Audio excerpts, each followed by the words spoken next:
여러분 안녕하세요. 보건선생님입니다. 이번 시간에는 약물 오남용 및 흡연 음주 예방 단원에서 약물 오남용을 예방할 수 있어요를 주제로 학습하겠습니다.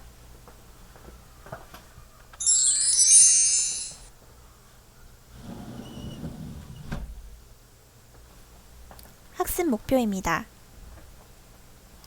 약물 오남용에 대해 알고 그 피해를 줄이는 방법에 대해 알아봅시다.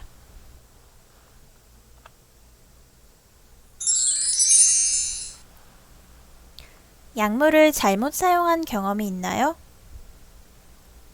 다음 사례를 볼게요. 초롱이는 시험 준비를 위해 늦은 시간까지 공부를 하고 있었습니다. 밤 12시 무렵에 졸려서 견딜 수 없었습니다. 그래서 커피를 한 잔 마셨습니다.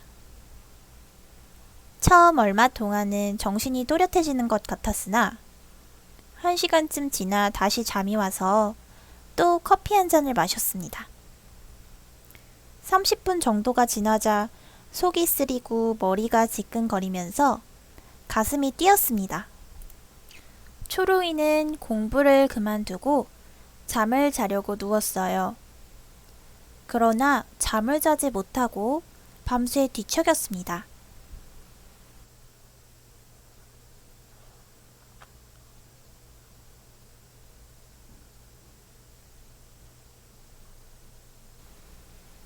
초롱이가 사용한 약물은 무엇일까요? 바로 커피였어요.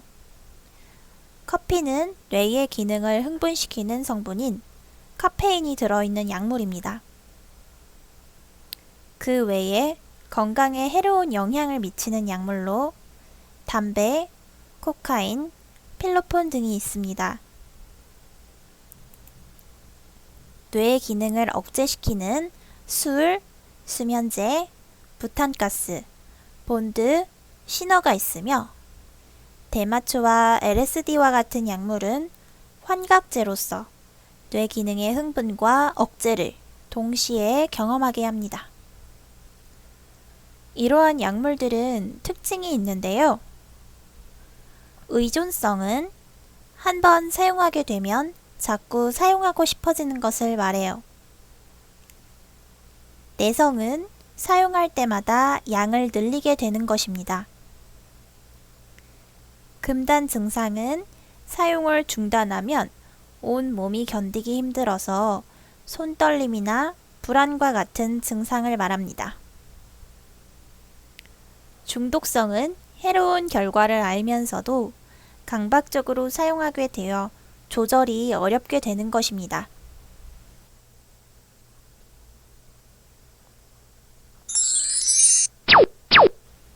약물을 잘못 사용하는 경우는 약물 오용과 약물 남용이 있습니다.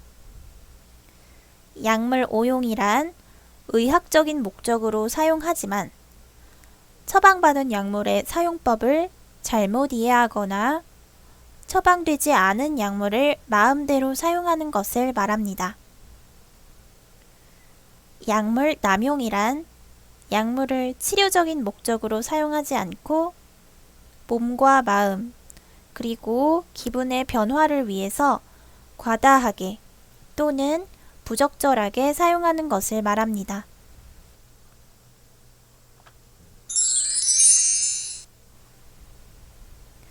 약물을 잘못 사용하는 사례들을 볼게요.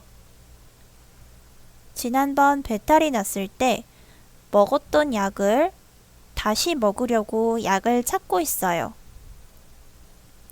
이 상황에서 약물 오용의 문제가 생길 수 있어요.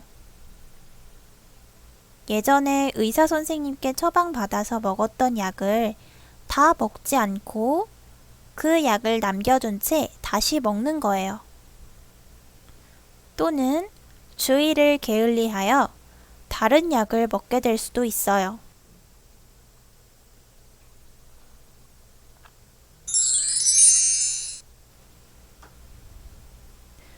식전에 먹는다는 걸 깜빡해서 아무 때나 먹겠다고 하고 있어요. 약의 용법이나 의사의 지시를 무시하고 약을 먹는 거예요. 머리가 아프니까 두통약 2알 먹고 콧물이 나니까 콧물약을 먹으려고 하고 있어요. 자신의 병에 맞는 약을 스스로 결정하여 치료하는 경우입니다. 이 또한 약을 마음대로 먹고 약의 용법이나 의사의 지시를 무시하는 경우로 문제가 생길 수 있습니다. 약물의 사용 방법과 지시사항을 지켜야 해요.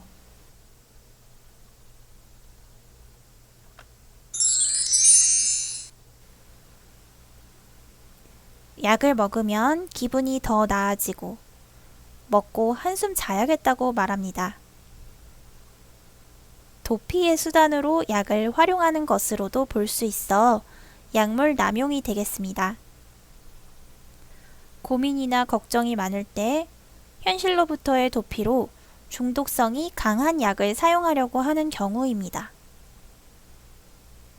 현실 도피나 쾌락의 목적으로 약물을 사용하지 말아야 합니다.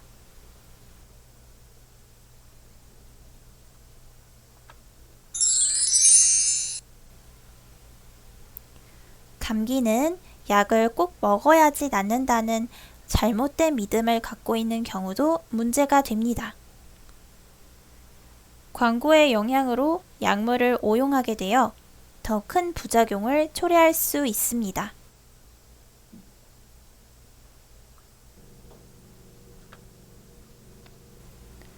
약물 오남용이 건강에 미치는 영향은 무엇이 있을까요? 신체적 피해로는 뇌, 간, 콩팥 등에 손상을 줍니다. 면역 기능이 떨어져서 병에 잘 걸리게 됩니다.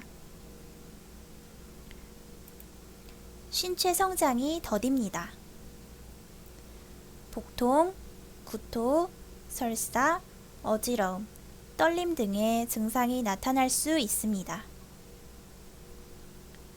피부의 탄력을 잃어 노화가 빠릅니다.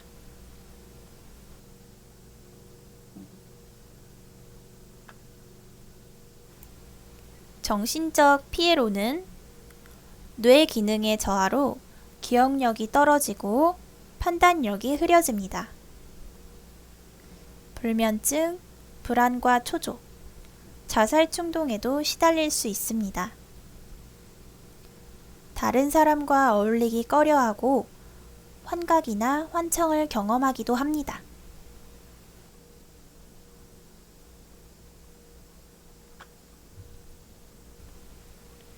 사회적 피해로는 건강에 나쁜 행동을 하는 모임에 휩쓸릴 수 있습니다. 각종 범죄에도 노출되기 쉬워집니다. 여러 가지 약물을 복합적으로 사용하는 일이 많아지고 약물로 인한 교통사고를 유발하기 쉽습니다. 화목한 가정을 유지하기 어려울 수 있겠죠.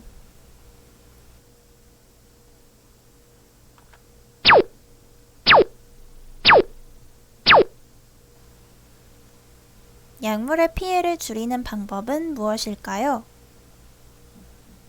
첫째, 약물을 사용 목적에 맞게 사용해야 합니다. 둘째, 약물의 사용 방법과 지시사항을 지킵니다. 셋째, 몸에 해로운 약물을 권유받는다면 단호하게 거절합니다.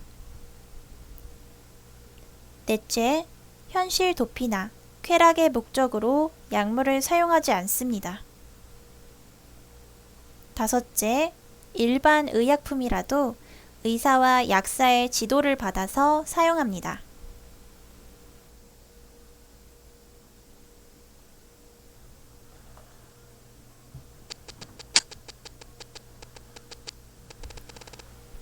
배운 내용을 적용해 보겠습니다. 상황 1에서는 감기인 줄 알고 형이 먹던 약을 먹어도 되겠지라고 하며 약을 먹으려고 하고 있어요. 잘못 사용하는 이유는 무엇일까요?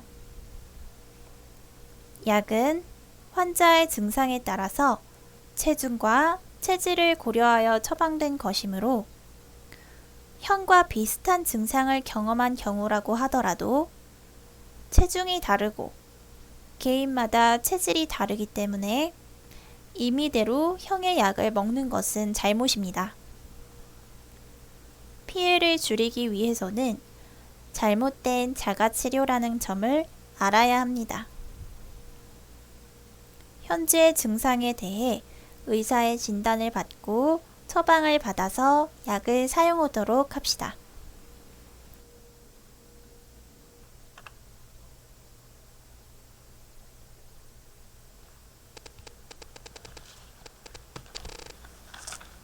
상황 2에서는 이 약을 먹으면 기분이 좋아져서 자주 먹게 된다고 말하고 있어요.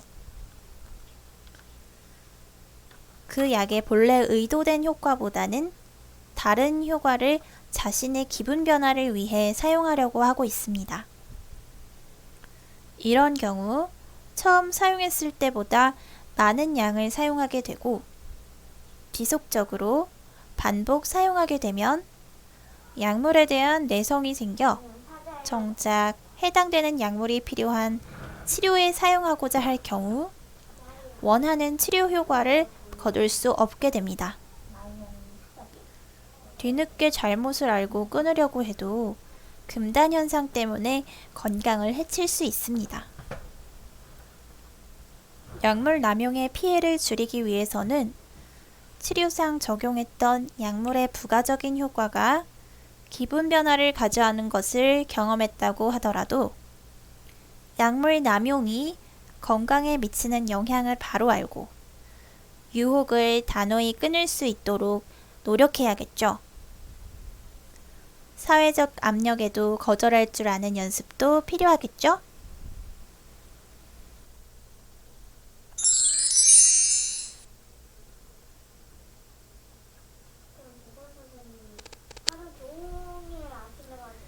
네, 이렇게 오늘은 약물 오남용에 대하여 알고 그 피해를 줄이는 법을 배웠습니다. 학습하느라 수고 많으셨습니다. 감사합니다.